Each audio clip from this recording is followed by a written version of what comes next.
One of our big chores in late spring and early summer is to prune these trees. So I've got Jonathan Milbrought with me this morning. Jonathan, what kind of tree is this and how do we plan on pruning this? Right, this is a ginkgo tree, and as you can see, the branch right here in front of us is kind of growing towards a fence. So it hits me right in the face. Exactly, and it's low, so we're going to remove it using an undercut method. Okay. So well, before we do that, let's talk about what's on this branch. Many people, of course, it doesn't have to just be a ginkgo, but what's right here against the trunk itself? It looks kind of fat right there. Exactly, the collar part of the branch, and this kind of applies for all types of trees. You want to cut just to the collar. You don't want to cut too much into it. You want to leave a nice clean cut on your tree so that way the wound can heal properly, so to prevent diseases and issues from too big of a wound can expose the tree to pathogens. All right, now that we're going down the branch, what do we have here?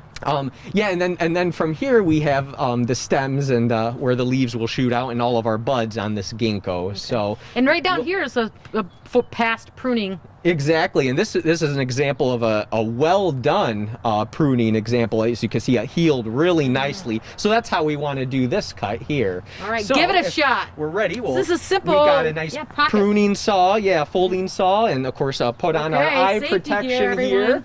So the first cut will be an undercut. We're going to go up about maybe about a third of the way up from the underside of the branch, several inches out from that collar that we talked about. So here seems a good spot to start cutting. We'll cut a little bit sharp. And you cut on the pole of these, and that's really just enough. Now our next cut, we're going to go out from that undercut out here, and I'm going to cut all the way through this time until the branch falls. So I'll let you catch it, and there we go.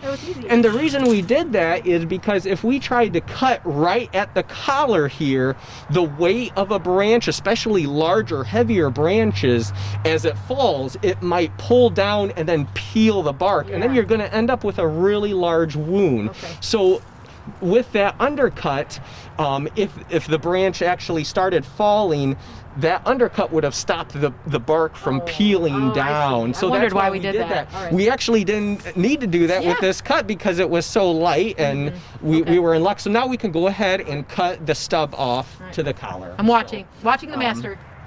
And we'll... You're making quick work of it. And that's all there is to it, and that's a nice cut that will heal properly, and like the one down below. And the big question I know everyone, the old schoolers back home, are thinking right now: do you need to paint that end? Not necessarily. With certain trees you might want to, like oaks. Typically they can get oak wilt from open wounds, which is a fungus pathogen, but really for oaks it's better to prune those in the dormant season in the winter. But something like a ginkgo, you don't have to necessarily. That white paint that we have maybe used in the past, it's a thing of the past, right? Right, yeah. There's a lot of other products out there and oils for protecting your tree wounds like that. Nice work, sir, and on to the next tree. And that's how you get growing.